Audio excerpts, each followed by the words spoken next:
Welcome, Internet, to the PixelPlay Podcast, your weekly gaming podcast where we get together to talk about all things video games. I am one of your co-hosts, Kaylan, aka Catastrophe, joined as always by my co-hosts, Adam at CS Radical and Chris at Gin and Chris. If you like what we do, you can find us wherever you get your podcast by searching for PixelPlay Podcast, all one word, PixelPlay, one word, podcast, second word. We also are on Spotify or wherever you get your podcasts. With that being said, guys, just wanted to jump in and see how you guys are doing. I missed you guys last week. What's new? We missed you too, but I have no idea what last week's episode was about. I think I was in like a gaming drought and I complained. Yeah, I was going to say, that's the joke. What was new is anything because we did nothing in the last week because we're in a gaming drought. Yeah. Not anymore. Yeah. Assassin's Creed's coming out. Yeah. Oh, for you guys, sure. For you guys, sure. Yeah. No, all of us. You and I console share. You're gonna beat it. You're gonna platinum. That is true. That is true. I guess, now that I've put a good chunk of time into MLB 25 already, I can probably take a break from it just to mess with Shadows for about 4 hours and then realize, oh yeah, I don't care about these games anymore and drop it. Broaden your horizons, Adam. I played Final Fantasy. I tried to broaden my horizons. Horizon Forbidden West, maybe not like open world games anymore. Except for Yakuza. Those are great. And I'm waiting for Pirate Yakuza to go on sale because I need to play that, but I don't $80 need to play that. Yeah, I don't need that to go on sale. Plus tax. Because I got like 9 Yakuza games in the backlog, and I'm not yeah, you got ready. time. You can work your way towards it, and you'll eventually get it through my console share once I buy it. It'll be like free on PlayStation Plus before he's ready to get to it. I have so many in my PlayStation Plus monthly thing. I don't know what to do with them.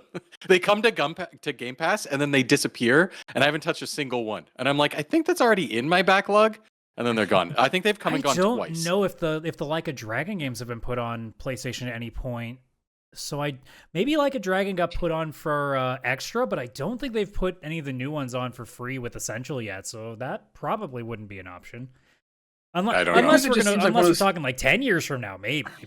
Yakuza is one of those series I just feel like it's always like you just can't get rid of it. It's like mint in your garden. It just you pull it out, it disappears. It just never goes away. It is Yakuza is not like that. You are thinking of Dynasty Warriors, okay? No, I see Yakuza way more often than Dynasty Warriors, and it's always just like, oh, that's still here? I thought that was over. Oh, look, there's another one. Like it's just sprouting up everywhere. And now it is. For the last 9 games, it wasn't, because it only just got popular with Yakuza 0, and then finally when they transferred over to Like a Dragon, it finally started getting a bit more popular. It's like Chris, you're gonna know with the Trails remake for the original, it's finally started to get I'm not playing that. Minor amount of exposure, which is still nothing in comparison. I've only beat one game and they're already remaking it. I have the other Trails games. I'm not going back and redoing the one I've already done. If it makes y'all feel better, if they put out a new trailer for Kingdom Hearts 4, I actually don't care. That's the one time I'm like, you know what? Nah, I think I'm good, actually. I think I've gotten what I need. To be fair, they could have just put out a trailer for Kingdom Hearts 3 and you'll believe that it's a new one because you will have no idea what happened and you're like, oh, cool. See, that's not true. I'm smart to them. There's no way it would just be Kingdom Hearts 3. There are at least 17 more words and numbers they have to attach to that title first before it's a true title. And it'll be confusing because it'll be 3.2 and you're like, wait, is this a continuation of 3? Is this an add-on for 3? Is this a whole new game? What is happening? And it turns out it's all of the above. $90, find out. You're idiots. You'll buy it. To which when I play I'm surprised that Chris is not so much more into Kingdom Hearts. I'm so into Kingdom Hearts. I'm just really behind because I only played the main numbered ones. Yeah. But it goes Kingdom Hearts 1, Kingdom Hearts Chain of Memories or something, Kingdom Hearts 2. I'll go pull up the list. Then you know what? This is gonna be a fun and then thing. you're right, because then there's the Game Boy ones, then there's the Sega Saturn somehow, the Texas Instrument, Oh, that I played that. The Texas Instrument was my favorite one. I did that instead of math. You say that, but you couldn't. You're really not far off with the way that they are with those games, apparently. So this is the exact order: Kingdom Hearts 1. Okay, we're fine. Making sense. Fine. We're on track. Kingdom Hearts Chain of Memories, which is a GBA release that was essentially 1.5. Okay. So it still made sense at the time. We're Kingdom still Hearts linear. 2. There's your sequel. There you go.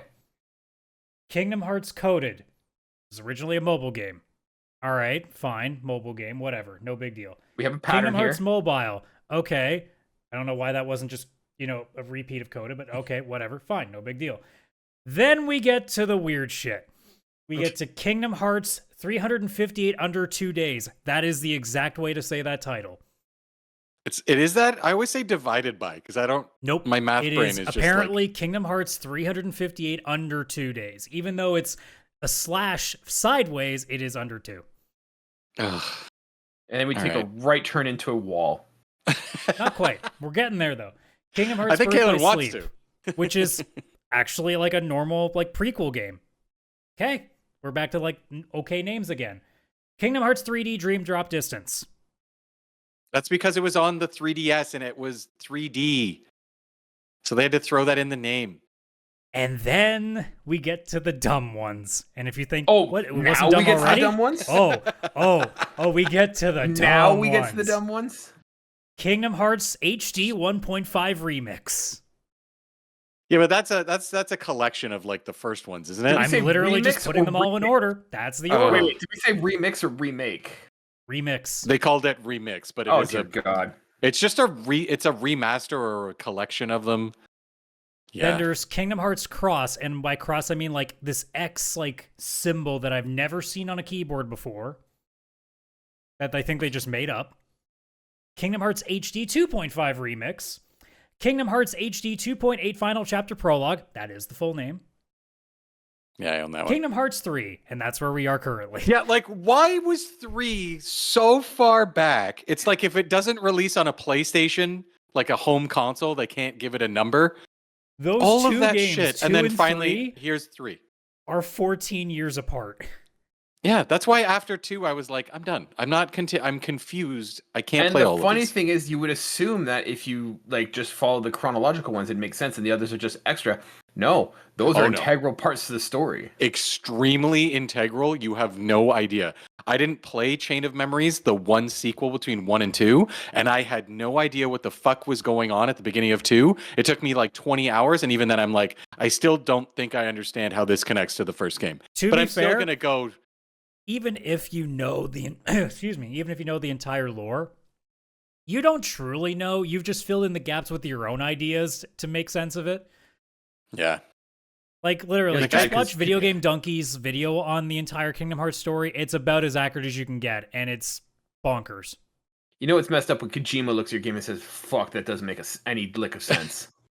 That's what we God. really need. We need Batman. Hideo Kojima, director of a Kingdom Hearts game. I need to know.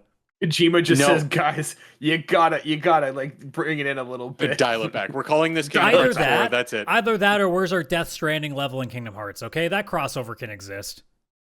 I don't know if that's a Disney Sora property, and Norman but... Reedus work with each other. What are you talking about? Sure. It's a Walking Dead episode. That's the crazy part.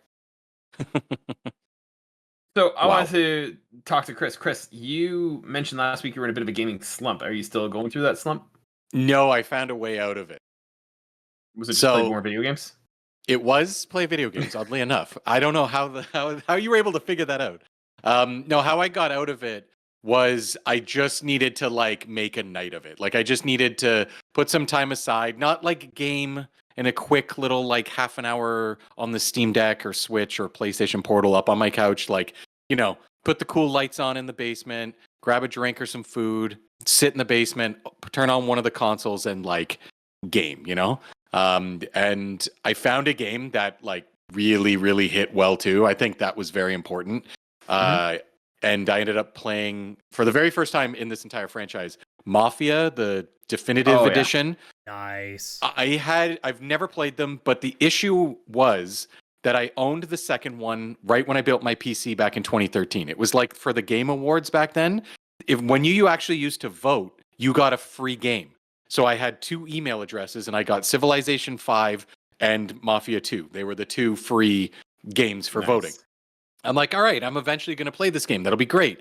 And then Mafia 3 came out. And I imagine a young, innocent Chris just being no backlog, who just gets oh, wow, 2 games. I'm going to be able to play these so much. And just this that's when it happened starts. in the first year I built my PC, and that was the year I bought 400 games in a single summer sale. And it was like about $400. That's the crazy part. Like it was insane how cheap everything was. It's a lot of money, but it's like you have a PC with nothing on it, and you're like, oh, I should buy this game. It's $3. Okay, I'll keep going. Yeah, and it went downhill from there. So it was at a time when it's like, I'll get to it eventually. I'm sure everything's fine. I can play all these games. And meanwhile, I'm still just getting to them now. But I owned Mafia 2. I eventually somehow also got Mafia 3 in like a Humble Bundle online or something. And I'm like, perfect. And I'm like, well, I can't just play the second and then third one. I have to eventually play the first. And I was like kind of paying attention to it. And then that's when it like just fell off on behind everything else because I have a million other games to play. But I saw that Mafia was added to Game Pass, and then I realized I actually got it as one of the monthly games on my PlayStation. So it turns out I had the first game in its best form for a really, really long time. And I'm like, all right, cool. So I installed it on my PlayStation. I'm like, I'm going to play it. This is going to be great. And then I made a mistake of checking the performance on the PlayStation before I went and actually played it. And everybody, it's just complaints online because it's the PS4 version. It came out like 6 months before the PS5 came out, and there was never a PS5 update for it. So it's still running at like PS4 quality, even though it's running on the PS5, and they won't unlock it or anything like that. And I'm like, oh, I don't want to play this like bad version of this game. I'm like, all right, I eventually will. I don't want to buy it. I'm not spending money. I already have it. That makes no sense. And then the Steam Spring Sale hit the other day. And I looked, and they have this section called like the deep discount section. It's usually kind of older games. You'd find something like Hollow Knight in there or something. Eventually, Cult of the Lamb is a great example of something that in a few years will be in there for like $3 at 90% off, like something crazy. Well, this year it was Mafia Definitive Edition, and it was down to, I think, like $8. But because I owned the other two, I could buy the bundle of all three games. But it's like you already own the two games, you just got to pay the difference. And it came out to $3 even. So I'm like, I will pay $3 to play the good version of this because on PC it's all unlocked. So I could put it at like 4K, 60 frames per second, whatever. I can get like a decent experience versus, I can't remember what it was on a PS4, but it was like low resolution and stuck at 30 frames per second, and obviously it looked like a PS4 game. But yeah, so I started playing it. And the first thing that I noticed, because I launched my games on the TV through my Steam Deck, I can stream it from the PC. And I have how long to beat stats show up for every game when I kind of open the page for it. It's just a cool little mod I did on the Steam Deck because like I need to know how long it takes to beat these games because I need to know what I'm getting into. And the how long to beat was only 10 hours for this. I was like, I knew it was an older game, but it's like open world. It's like a Grand Theft Auto, but you're in the Mafia. And I was very pleasantly surprised once I started playing it, just how linear it is. And I mean that even though it's an open world game, like very, very, very much as a positive. Because the game doesn't have this bullshit where it's like Grand Theft Auto, where all of a sudden you wake up from being hungover and you're laying in a park. And it's like wander around for a while until you get a phone call from this guy, where it's like it kind of forces you to explore in the open world.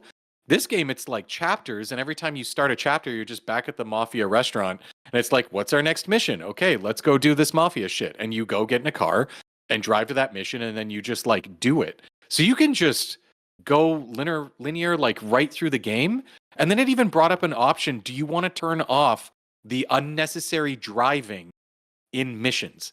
So you can have it where you're at the restaurant, you start the mission, you don't even have to drive to the mission. It just like takes you right to the cutscene where the mushroom's starting. Yeah. Like that is so cool. Now I actually left it on. I actually like the driving because I love like the 1930s and all that kind of stuff. So I love the aesthetic, and you don't really get to explore it as much. And you know, old music and the cool cars, and you know, I do the I always quick thought it was driving. really cool how they did it in this game where you like had to follow traffic laws, and if you didn't, like the cops would come after you.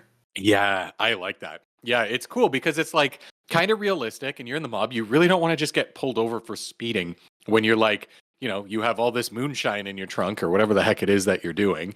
But yeah, like it's such a cool version to me of an open world game that I like Adam, you just said, I wish open world games were just like this.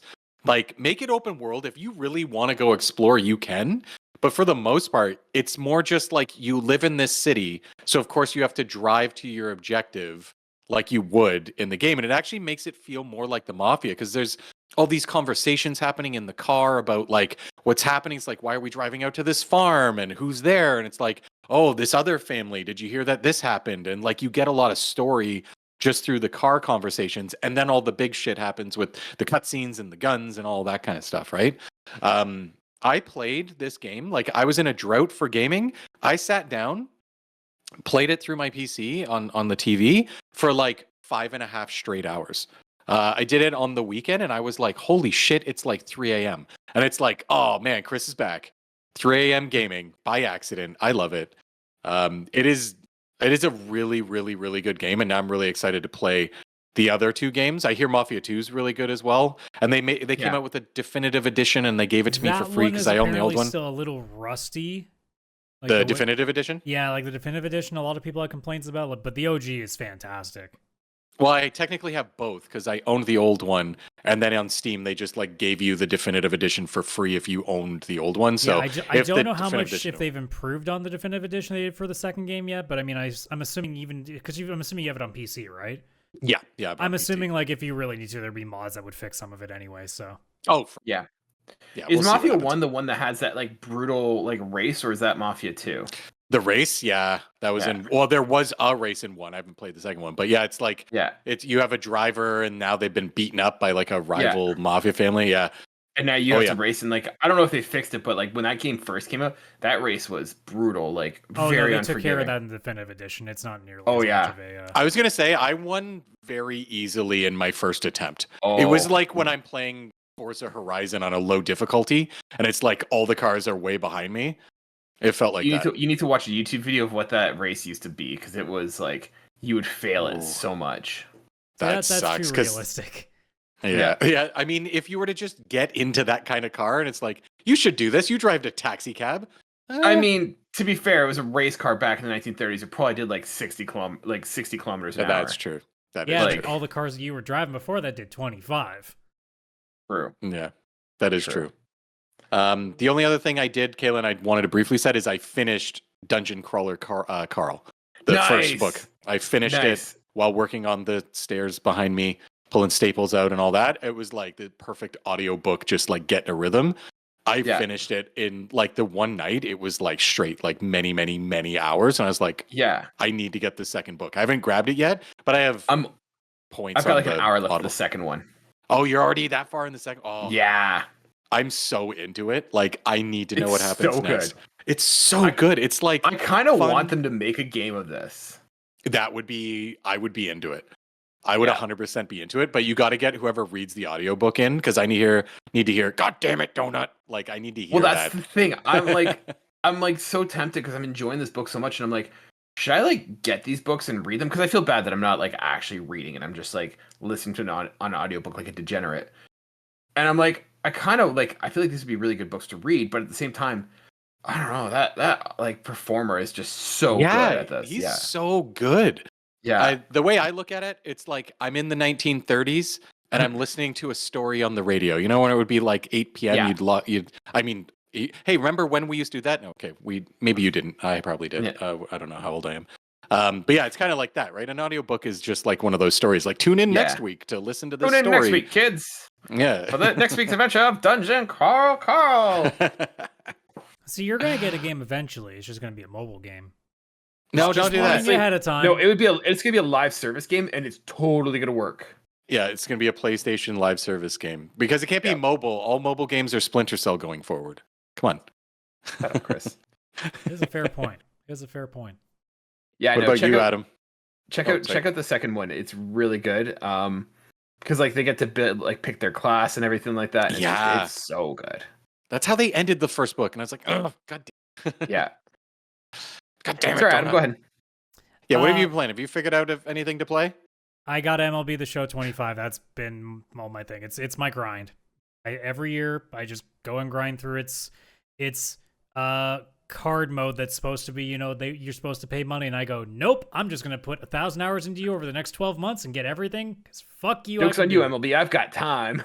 It's like joke's on you. I got no kids. I got lots of time. I mean, there's other things on my radar, but like I'm still waiting for prices to drop on some of those. Like I said, the aforementioned Yakuza. even on the indie sphere, nothing's really piqued my interest yet.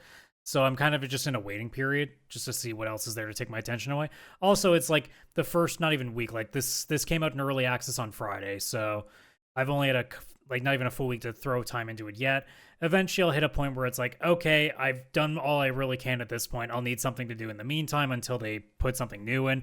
The season only, I think the opening game is only just started, so like they're not really going to be doing any major content yet because they will always do stuff based on what happens over the week.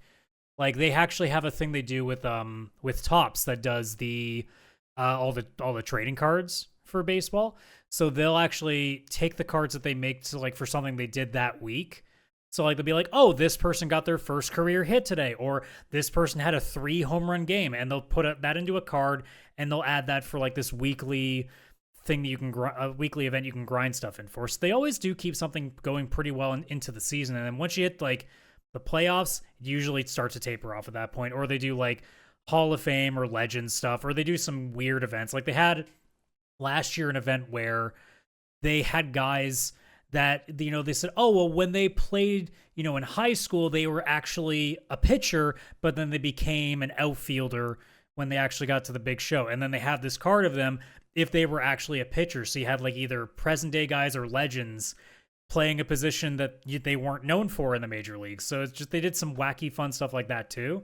So I hope they keep up with that, but that's going to be like months down the road because they'll be focusing more on what happens during the season. I like, though, for the third straight year, they've kept going with the history storylines with the Negro Leagues. That's always a really cool addition they do.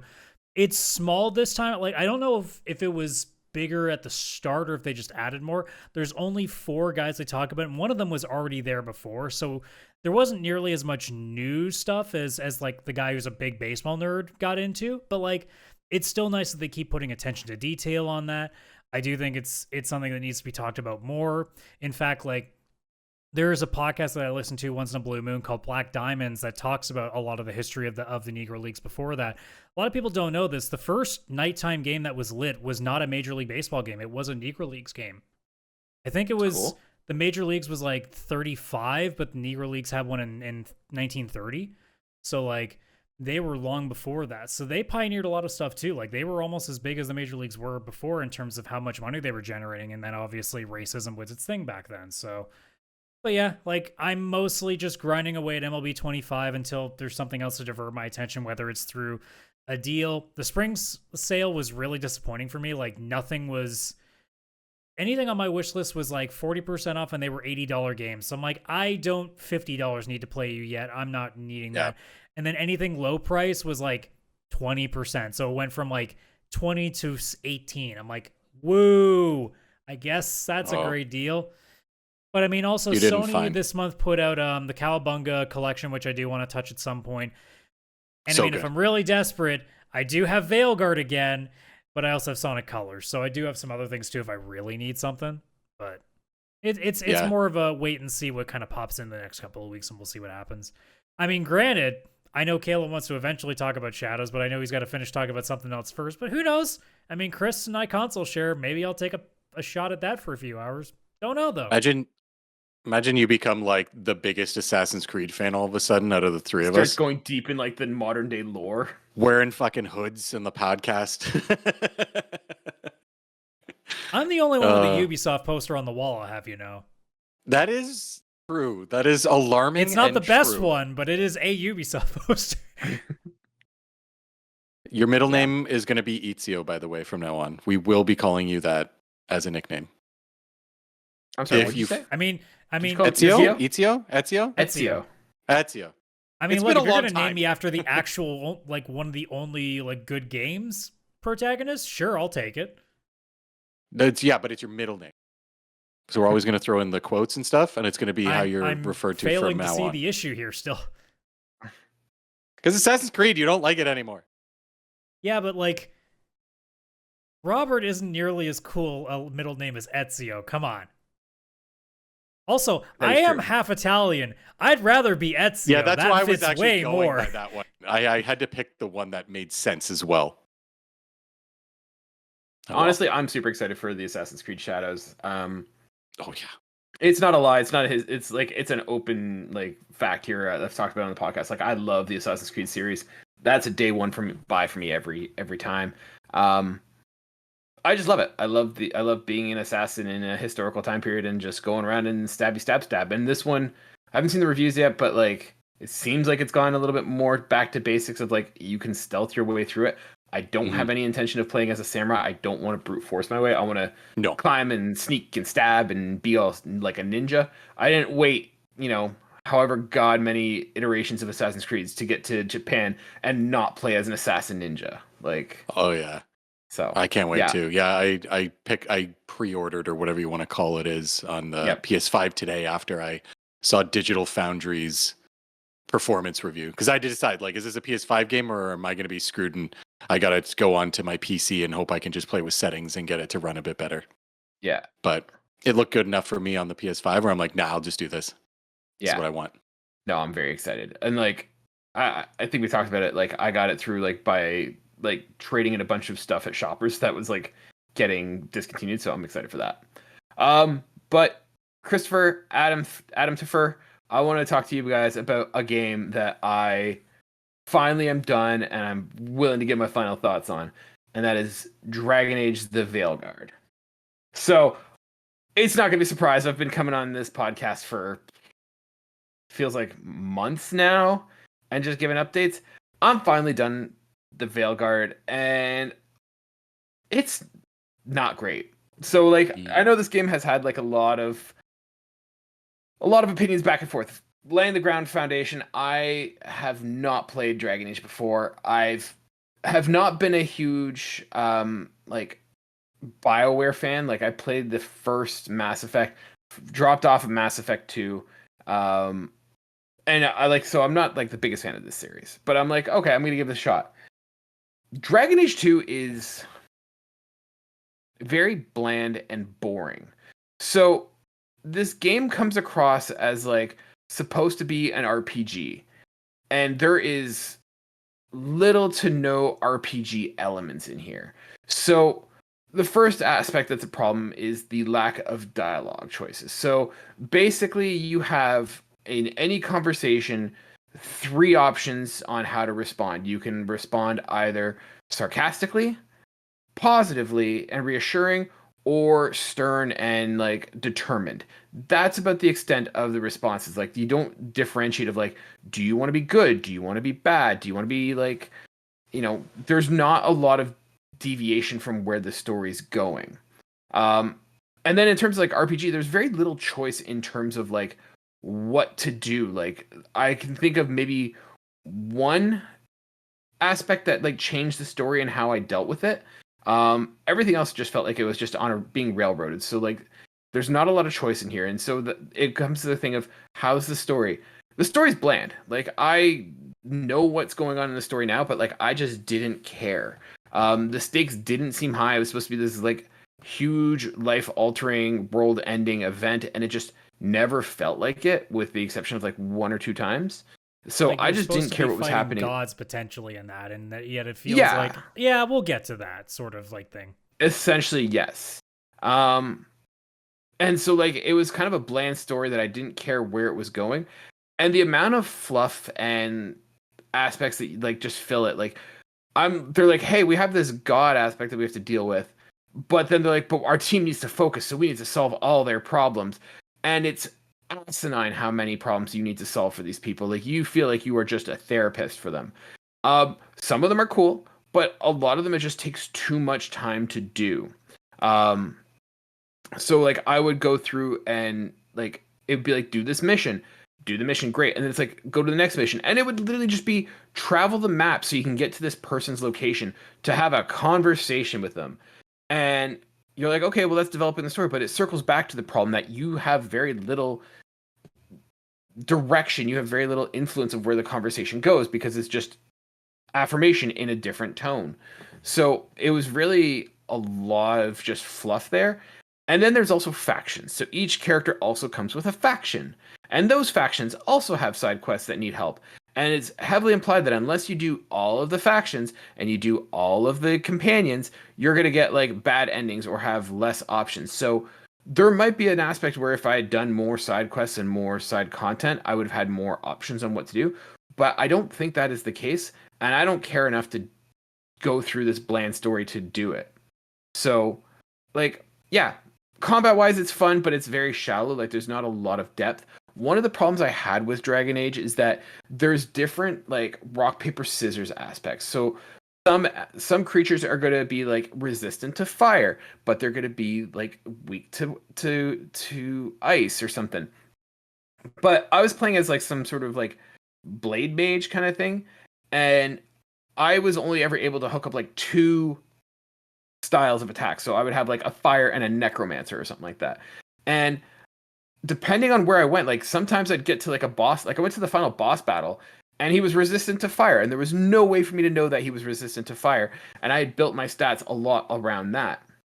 And once you get to a boss battle, you cannot change the weapons that you have. You can only switch between the 2 that you selected. So unless you have been lucky and you selected the right one, you're at best playing with a weapon that is not either weak or strong against the enemy, but rather just like in the middle.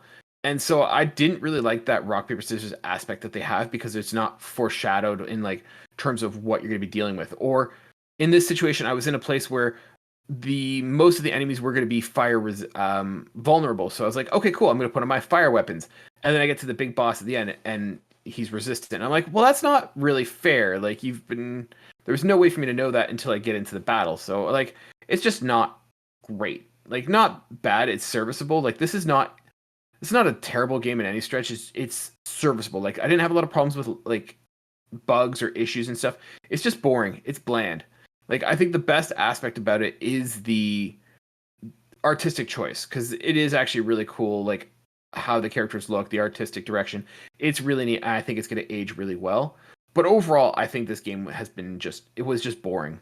It was boring and very shallow and not a lot of depth to it, especially for a game like Dragon Age, which is tended to have a lot of depth to it.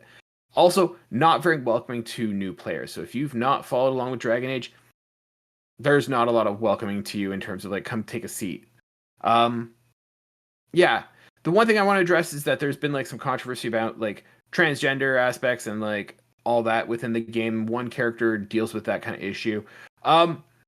It's not handled badly, but it's not handled like well either. Not in the point that like it's an issue, and if it's something that you don't like it's something, it's not in your face. Like, it's one character who has it. You can engage with that story if you want, or you don't have to if you don't want to. But it's not done poorly. It's not done like compellingly either. So like, it didn't resonate with me. But like, I think the controversy around that is a little overblown. I think the one thing, because I've seen videos about it too. The one complaint that I've seen that I actually can understand is that it seems like there's not, like, the old Dragon Age games would actually have conflict between characters for certain things, where it seems like everyone is just always in agreement with each other. So when this character comes out and says they're trans, they're all just like, yeah, you go.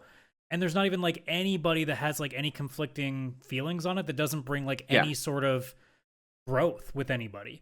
It's just this constant sense, and it goes beyond just this one part, but like, a lot of the characters don't feel like for Mass Effect, for example, not everybody gets along. Ashley Williams in the original Mass Effect is a fucking racist. Like, she hates aliens. So like, somebody's always got like a different point of view, and they either make their peace and you as the player decide who you agree with, or they slowly get, talked to, and they learn things like, and they slowly kind of build their opinion over time. Whereas it feels like, from what I understand with Veilguard, it's like, it's just, everybody's just always in agreement on whatever's going on. There's no real, like, I guess for lack of a better word, character to them. They're just all like, sort of like copy pasting like half of their entire dialogue setup. Yeah, I don't think it's like, you're absolutely right. It has very much like, they're not to say there's no conflict, but it very much has like Saturday morning or after school special of like, hey, there's an issue. what's wrong? Let's talk about it. Oh, Like okay. it's very like, much not like what we expect from a Dragon Age game, which is a lot more darker, a lot more serious. Dark, like actually, adult. oh, this like, game is not dark. This Yeah. is like not. This is a flashlight at 2 o'clock in the afternoon. Like it, dark. it really does bring like I know like we're all not right over the top conservative guys here, right? But No. like it definitely brings Creed again to the people that bitch that everything's woke. Like when you see stuff like this, it makes people go like, okay, like we're not saying not to write stuff that's inclusive, but we're also saying like you can't just write everything being sunshine. Like you have to put some conflict in with these issues because I know we're trying to escape real life, but it's really hard to have an issue that is so hot topic and divisive and act like in this world it's not really divisive at all, which is really hard to believe given how the entire other Dragon Age games have always been extremely divisive with how characters interact with each other. Yeah. Yeah. It's just it's shallow. It's hollow. It's shallow. It's serviceable. Like if you need something to, if you have nothing else and you need to kill time, like yeah, it is a video game that you can play. But it doesn't do anything compelling or interesting. So it feels I think like for a me game on that was made by like a corporation with a checklist rather than a game that was made by someone who is passionate about the project they were working. I feel like it's someone who wanted to tell, like, I feel like someone who wanted to write a movie or a show. Like, it doesn't feel like it was something that wanted to be a game, especially an RPG. So, yeah. But, so for me, I'd give this on our PixelPlay scale, I'd give it a 2. Like, it's not Traditionally bad. out of 6 like, for those that are like, wow, that's bad. Yeah, so 2 out of 6, so it's not broken, but it's not. So you're looking good. at like kind of like a 4 almost. Yeah, like it's a functioning game, but there's no reason I would say to anyone like you need to play this. Like if you like a Dragon Age, play it. No, like if you want to check out Dragon Age, no, like there's no reason to play this game, kind of thing. That's kind of where I said it on. Like it's below average to me. Yeah, and like yeah, like it's not one of those where it's like, guys, oh hey, like 5. Like what the actual average number is, not what IGN calls average now. Well, I think like so how our scale usually works is we usually split it like 3 and under is like not good and 4 and above is good. And that 3 and 4 is kind of like your mileage may vary depending on like this wasn't for me, but it was a good game. I don't see who this appeals to at all. Yeah. Yeah, like the little bit that I played of it, I think even as like a guy who's finished all the games, I don't see the appeal here.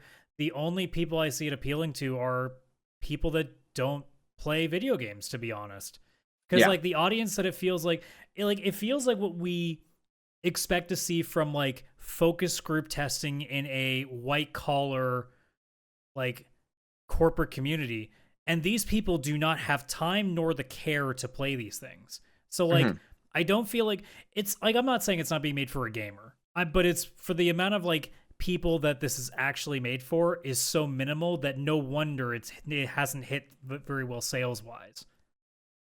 I feel like if I were to guess who this target audience is for, I'd say it's for like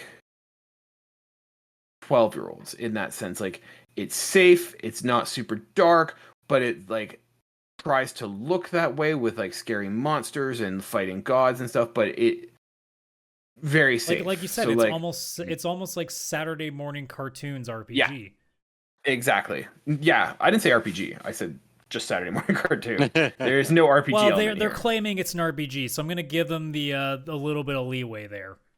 Yeah, it's role playing. I mean, unless the role you're playing is being bored, apparently. So yeah. So yeah, that's a pass. But I also started Avowed last week, and holy smokes, what a game! Way better. So good. See, that's why you finished Veilguard, so that way the next RPG you play is gonna really hit for you. Yeah. Also, isn't it having actual dialogue options?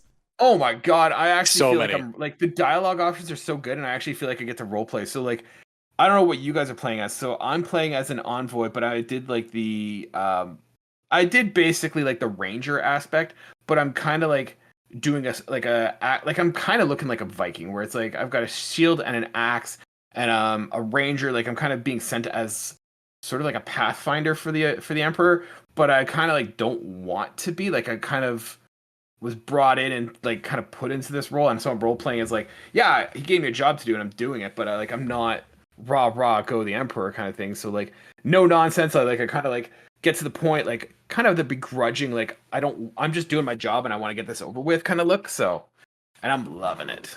Yeah, that game is so much fun.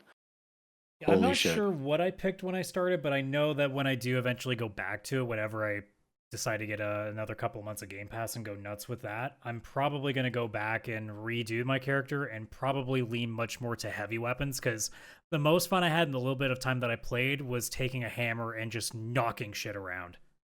Oh yeah, interesting. Yeah, both of you are different than mine. Which is unusual for me because I'm usually the archer or stealth guy.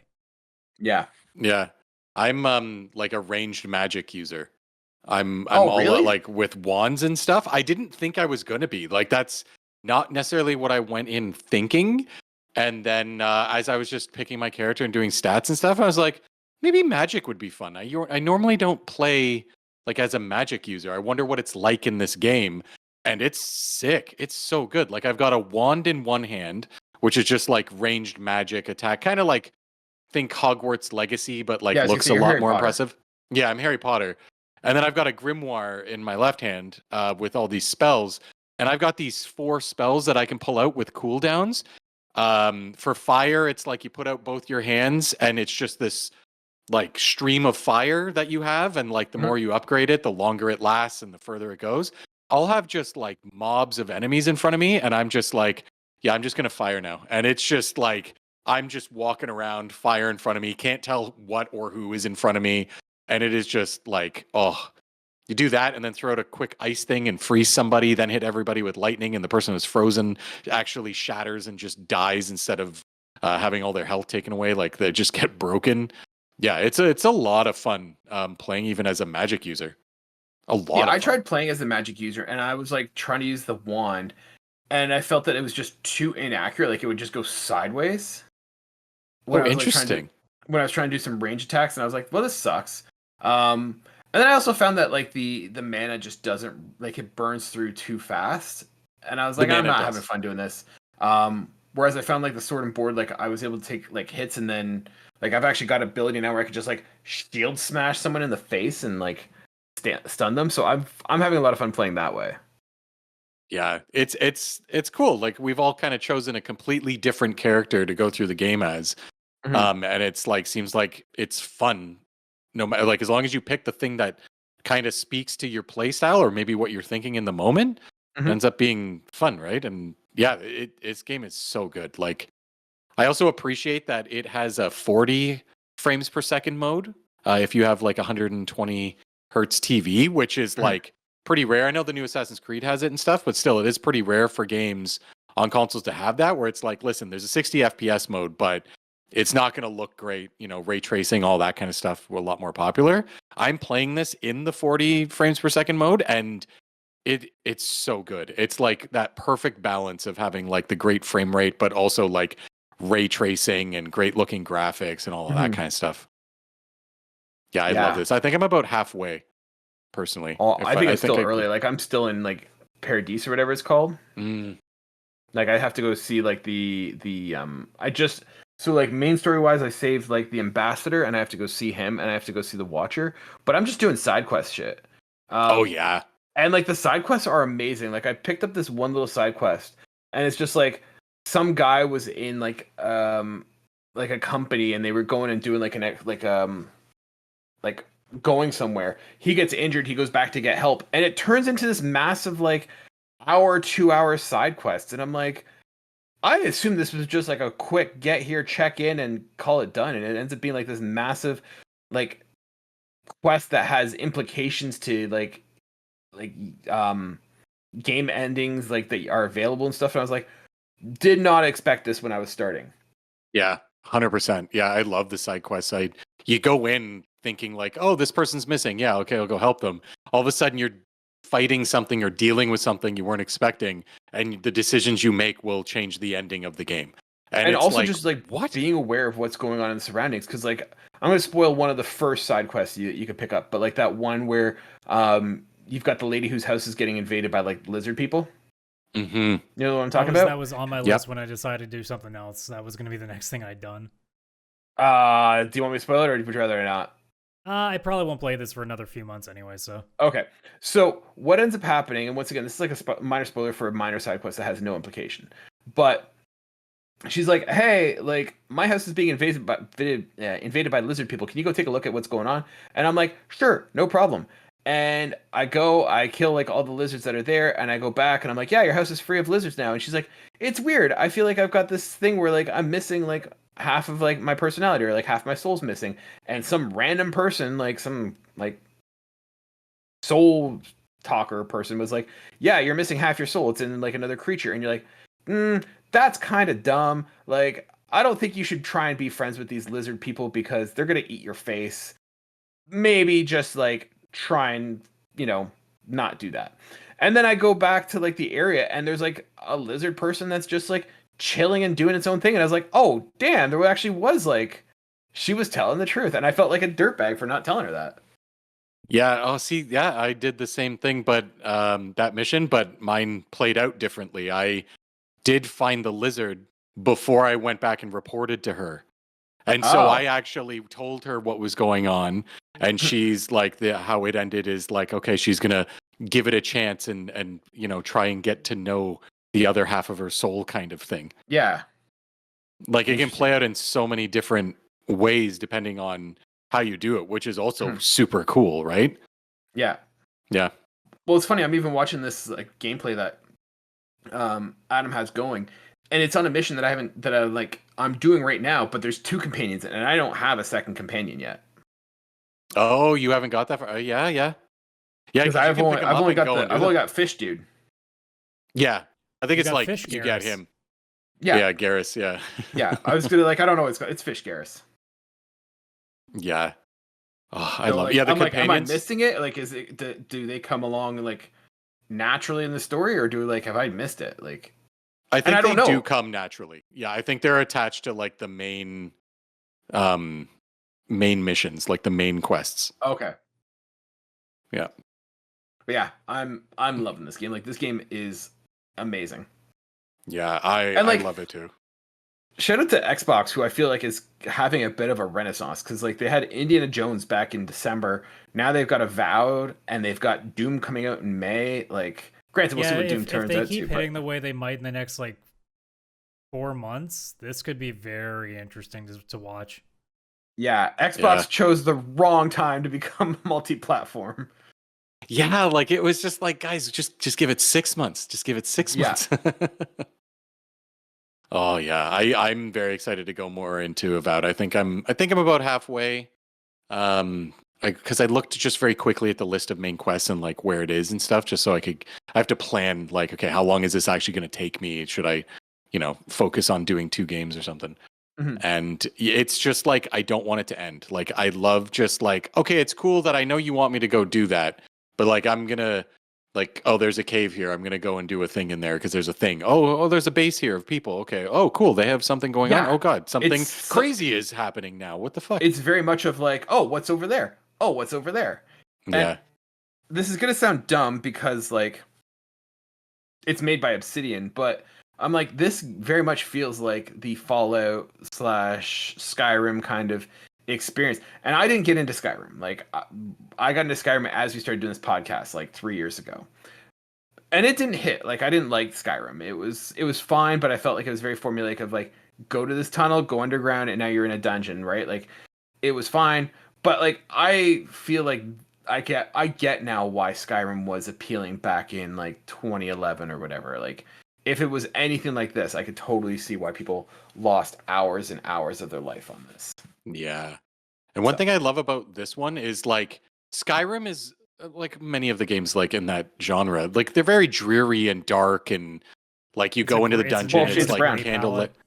Yeah, it's just gray and gritty and like dark, and oh, there's a candle in this room. Cool, I can see a bit. Mm-hmm. Where this game is so colorful. Like even the enemies, they're almost more like enemies you'd see in Fable. Like you guys probably haven't seen the ones that I've got to yet. Yeah. But there are some very cool like Fable like enemies where they're very colorful, and it's like they're still like, oh God, I gotta kill this thing or it'll kill me. But they're not like your typical just like, oh, there's skeletons, that's some bats, that's a vampire. Okay, cool. Like it's actually like these cool enemies that, again, I won't go into any just in case of spoilers, I guess, but I love how colorful and fun the world seems, even though it's like obviously things are trying to kill you and it's still magic and beasts and all that kind of stuff. But it's a little more whimsical. And I love that because it's more appealing to go into places instead of like, oh, what dreary dungeon am I going into now that's going to be kind of copy paste with a different layout that I've already done before. Oh, a spider. No way. Like, I think you definitely nailed it on the head. This does feel like a mashup of Skyrim meets Fable. Yeah. Yeah. Yeah, I'm a big fan. Big fan. Yeah, like at this point is probably going to be either in late April or May that I started, because like that's around the time that another couple of games are coming, like potentially Atomfall, if that ends up being decent, in the end of March, South of Midnight's early April, Clear Obscure is end of April, and then Doom would lead into like mid-May. So like if I start somewhere in like late April, I can start with Avowed, probably work my way into Clear Obscure if that rates well. And if I still need something for before Doom, like I've got a couple other options in South of Midnight or Atomfall as well. So like there's, and I'm not even counting indie games they might put in there. So and Assassin's Creed. Yeah, there's also a game that just got released today that I was super excited about. That 33 Immortals. Oh yeah, it's like that co-op game.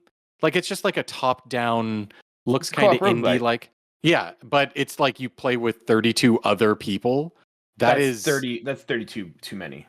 Oh, I love that. I kind of want to just go in and like not to take the game seriously and be like, oh, that's going to be my game of the year. But it's like, I wonder what it'd be like to go into a game with just 32 other people that are all playing this because it just came out today. And like, we just start fighting bosses and all this other stuff as like a very large group of people. Like I'm definitely, I installed on the Xbox. Right before the podcast started the download, because I'm like, I do want to check that out like ASAP. I want to see what this is all about. I thought you were busy playing Balatro on Game Pass. I have played 30 hours. I'm not going to lie.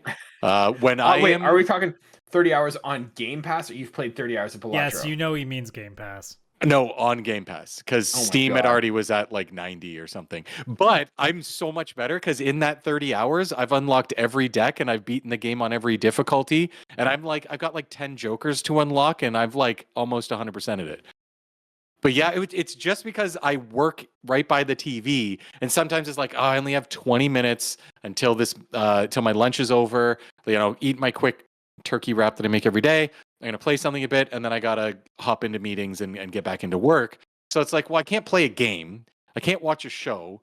I don't want to open YouTube yet again because that's like too much of an easy go-to. I'm like, well, unless you're opening up to go to the PixelPlay Podcast and watch the latest. That's episode. What I should every Wednesday and Friday. Yeah. That's true. Every Wednesday and Friday, I know I should actually be doing that too, and everybody should. Just go watch old episodes. Screw it. That's true. No, because then I'll just remember how young I could have been a few years ago, and it's like, oh no. Put this on at bedtime as white noise. Have it play in the background. I have been told that my voice does put people to sleep, and I don't think that's a good thing. But, but yeah. So Balatro is just easy to throw on for 20 minutes. Plus, Balatro with like a suspend feature where it's like if I'm like not done, I can just go back to the main menu, and the quick save on Xbox is like the best one. So it's like, well, I'll come back to it. And then it just got worse and it got worse. And yeah, so I'm almost at the point where I'm going to uninstall it, because it's like even the achievements, it's only the like really ridiculous achievements, like get a gold whatever on every Joker, Chris, beat every deck with gold. You're there. Don't quit now. Just keep going. No, I'm not there. That's like hundreds of hours. I didn't even get that on Steam. I just quit. I don't install it. He'll have all the achievements and everything done. He's still gonna go back in once in a while. Come on now. No, okay. First of all, I already own it also on the Switch, because when I went on vacation last year, I only brought my Switch because I was gonna play Metroid Prime Remastered.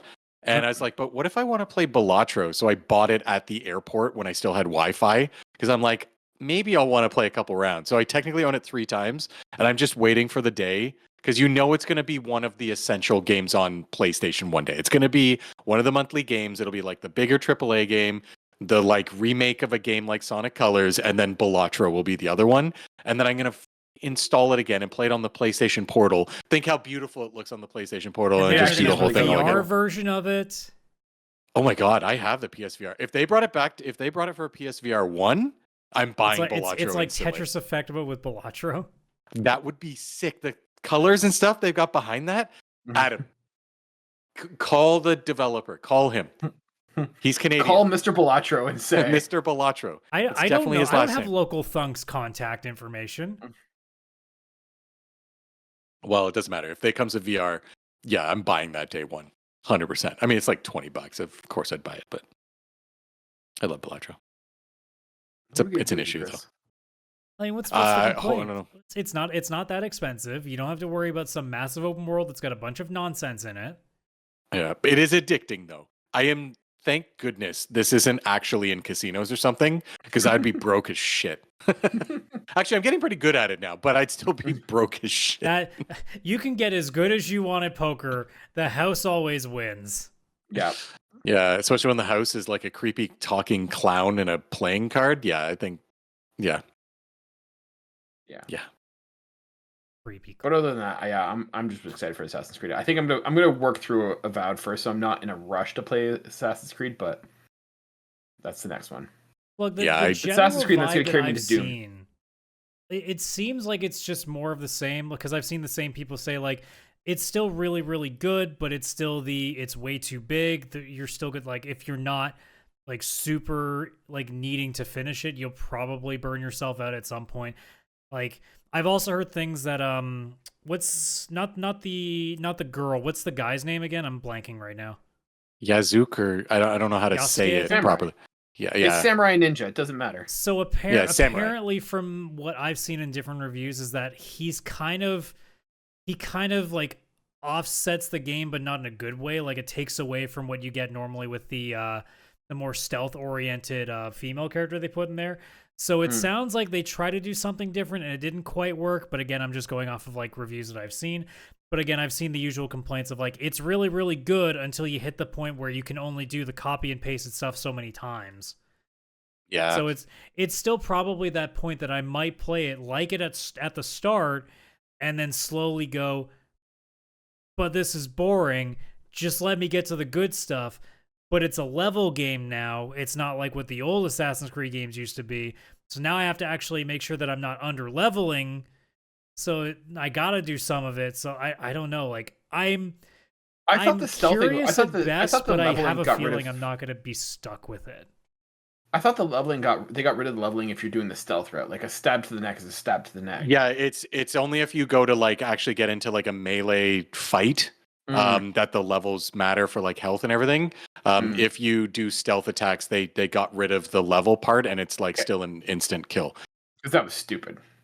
Yeah, like that's the whole point of Assassin's Creed. Thing of like, okay, the option is either I deal with the level cap and go guns blazing to at least like finish off a couple of enemies, or I spend like 20 minutes trying to take out 15 guys because the AI is like, no, we're not going to line them up nicely for you. You're just going to have to go sit in a corner, almost alert them, hide for 2 minutes while they have to readjust themselves and then go back to normal again, which is still a problem. Like you've never played Assassin's Creed, Adam.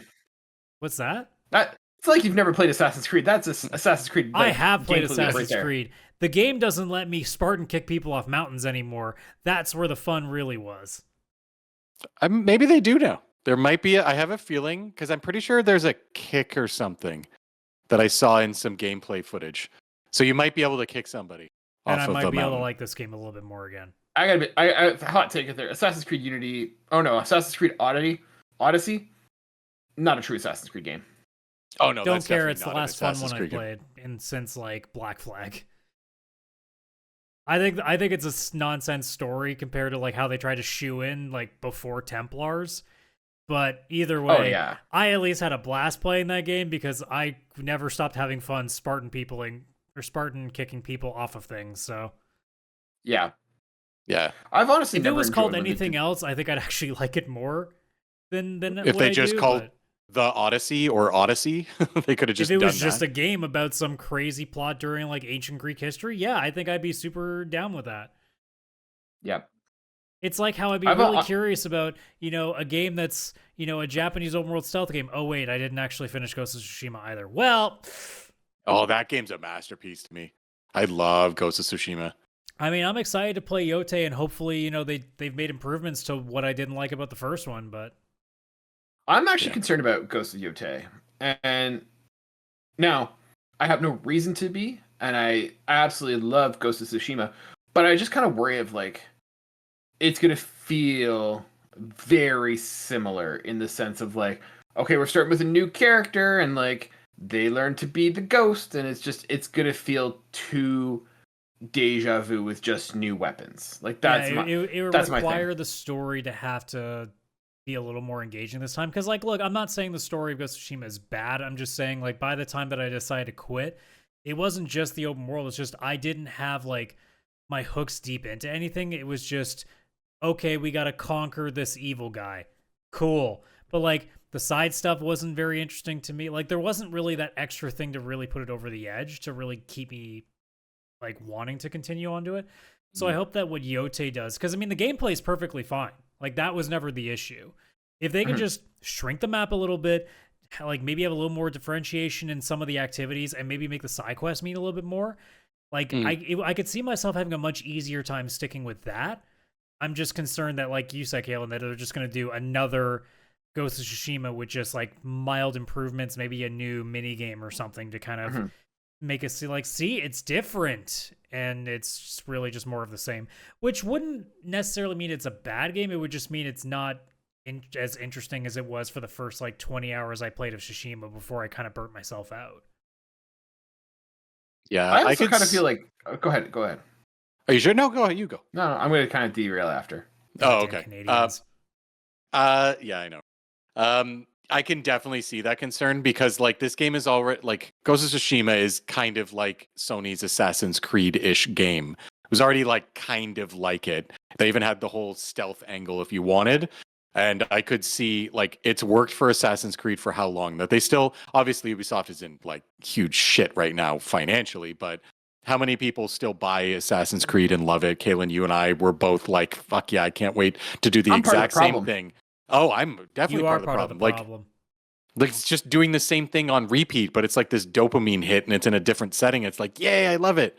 I could see it being kind of like that, or Sony taking a similar approach where it's like it works so well in the first game, just do the same thing, different character, and let's just do it again.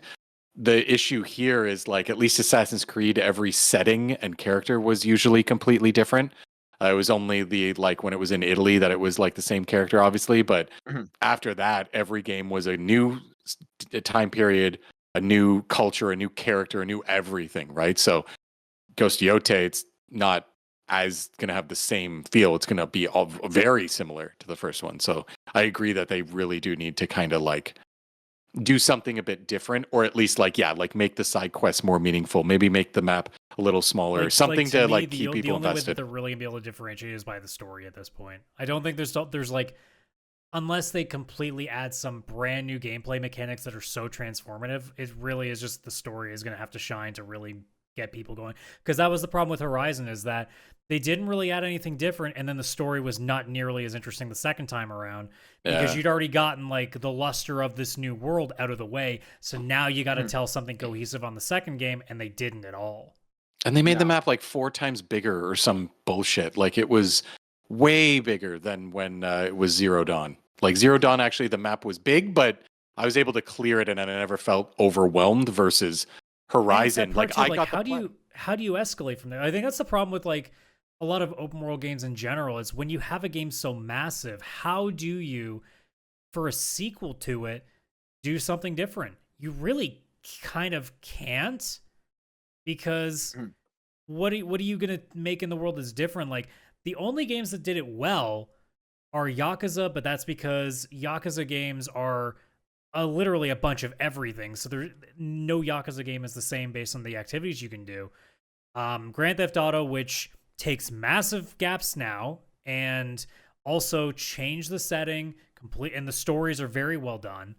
Or oh my god, Saints Row, because the gameplay just kept getting funner and wackier every time until they stopped doing that, and then it's never going to be made a new game again. So, but like very few often do I find open world games that are direct sequels to themselves are able to make it work, because the only thing that they can really improve, apart from like minor steps in, you know, graphics or gameplay or quality of life adjustments, is the story. And if the story doesn't keep you in, then what's keeping you there? Yeah, I'm curious if like what Ghost of Yotei is gonna do, because I kind of feel like Ghost of Tsushima, spoilers for Ghost of Tsushima, kind of ends on like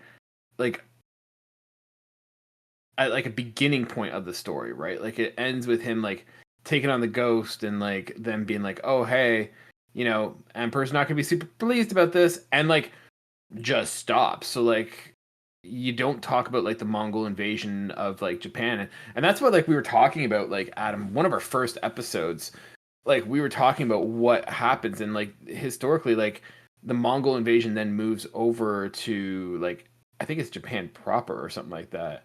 um and like they talk about it, and it doesn't seem like they're doing that. So like I wonder if this is gonna be like, because they said it's gonna take place like 200 years after Ghost of Tsushima. So it's like, do you discover like this myth in the person, and like you kind of figure out what happens to him after that, or I don't know. I'm kind of curious to see what they do. Yeah, like there's definitely that curiosity factor, but I'm going into that one even though I got like I'm different to you guys because I never finished it because it burnt me out. But like I'm still going in with the idea of like this could still be a fun experience. It's just, are they going to be able to actually keep me invested all the way through, or is it going to be another case of this was a fun time, but I don't have the patience to go through all of this story that's not clicking. So my hope is that they'll at least make a much more engaging story the second time around. And then, like I said, just a lot of open world games, I just wish would reduce just how much there is to do, because you don't need 60 to 80 hours in an open world third person action game. Like, it's not necessary. No, like I was saying with Mafia, I love that it's open world, like you feel like you're living in it's New Heaven or something, but it's clearly just New York. And you drive to points and stuff, but it's just like it's not this over like, oh God, look at all the icons I have to do if I want 100% this and blah, blah, blah. It's literally just that's the setting and you get to drive through it in order to do the missions. It's not insulting your time. No, and that's what's fantastic. I love that. It's kind of ruining open world games for me, to be honest. So, yeah, hopefully Yotei is not bigger than Ghost of Tsushima. I would even prefer smaller. But yeah, I hope they aren't like, okay, well, this is a sequel, so it has to be double the size, or else, people are going to think it's not worth it. Yeah, because that's just dumb. I think it's just a sense of like, and it goes with the conversation we've had plenty of times about games being so expensive to make now. It's like, yeah, because you think that the answer to making millions of dollars is to make a 60-hour game. Not every game needs to be that. And most people, here's the thing too that drives me crazy. Why do so many people think, like, whether it's live service or these really long open world games, why does every company think that theirs is going to work? People are already playing the other ones that have been there longer, especially with live service games. It's like, guys, like, good luck trying to get people to take them away from the 500 hours they put into something else. Or if you're an open world game, it's like, sure, I'll get around to your 60-hour epic after the other 4 60-hour epics I still have to play. So by then, you're not getting $80 off of that game for the sale anymore. You're getting $30, or in some cases, even less than that. So it's like, at some point, sure, I'm the guy that plays Yakuza and Trails and all those games, but like, I also make time for plenty of sub 10-hour games. It's like you have to be able to find a balance there. And I think so many companies for the longest time, and I feel like it's starting to get better a little bit, but not enough to my like happy levels. But like there is definitely a trend of people realizing that apart from like the live service thing that corporations are still trying to push down our throats, that we're starting to see a lot more games that are more around the 30-hour range, which is a nice middle ground. Yeah. Yeah. I think it's a legacy aspect of, when we were kids and we only had so much money that we could only buy so many games, and it's like, oh, okay, we looked at it as a dollar value. It's like, oh, this is an $80 to $100 or 80 to 100 hour game. I can play this for so much longer. It has more value to me than a 5 to 10 hour. Because there used to be a time where like we used to dunk on Call of Duty campaigns for being 5 hours, and like games would be short, and that would be a dock against them. Because like we also have to remember, like the amount of games that we were getting and the proliferation of games was very limited, right? We weren't getting new games every month or two. Yeah. So I think there was an aspect of like longer was better, but I think now as the hobby has people who have less time, that shorter time frame is starting to become valued. And something that is tight and well done in a couple hours is better than something that's drawn out for way longer than it needs to. Yeah, and not to mention that absolutely. we're now in an age where Game Pass exists, or Essentials, or PlayStation Extra exists, where you have access to all these extra games now that you normally wouldn't. So, like, because obviously, like you said, a lot of the times we were looking for long games is because we only had so much money to spend, so we wanted to make sure we were getting games that we could get plenty of value from. Well, now, if you're worried about, getting value, well, Game Pass has you covered for a lot of stuff. And then nowadays, because the indie scene is thriving as much as it is, if you want really good experiences, you can get that for under $20 in a lot of cases now. So you don't need to spend $80 on every single AAA game to get a decent experience. There's more than enough quality now for less than 20, and in some cases, especially if you're on PC with Steam, less than 10, where you can get a fucking phenomenal 5 to 10 hour experience. So the bang for your buck thing, I think no longer applies to length in terms of like long hour games. I think it now applies to, look at how much they packed into 5 to 10 hours that now I can finish, have a fantastic fucking time. I'll talk about that for a little while with all my friends. And now, hey, here's this other thing that's now on my horizon. I don't have to sit there and be like, oh God, I'm missing out. Like, everybody else is getting to play this game and I'm not. Like, you don't have to do that anymore because there's plenty of other options. You don't have to just play these 60-hour massive games that are really 10 hours with 50 hours of filler. Yeah. I love 5 to 10 hour games. Like, I do, like, there's ones that are like 20 something hours. Like, if you give me a new Jedi Fallen Order and it's 25 hours or something, like, yeah, heck yeah, I'm gonna love that entire experience because I'm so into that story and the franchise and stuff. Star Wars Outlaws, like, obviously you got those kind of franchises, but you give me a great game like Mafia that obviously I'm playing and it's like 10 hours, like, it's a relief. It's something that it's like I can play for a couple hours or whatever, and like I'm actually going to complete 20% of it. Like, it's not something where you only play for 2 hours. It's like, oh my God, I have 88 more hours of this to go, and it sucks. That's why I love this about the Xbox app on PC only specifically, and that on my Steam Deck it's a little plugin that you can apply yourself. I have the how long to beat hours for all the games that I'm opening right there in front of me because it helps me decide if it's something I even want to get into. Again, if it's Star Wars Outlaws 2 when it comes out, like, yeah, cool, whatever. Like, I know kind of already how long it's going to be. I'm already into it. I'm good. But if I had opened Mafia Definitive Edition and it showed like, hey, this is, just to beat the main story is 90 hours, completion is 200 hours, I probably would have been like, nah, I'm gonna go do like 5, 10, 20 other games instead of that one right now. Like, it's just daunting when games are that big, and I really, really don't want any of them like that.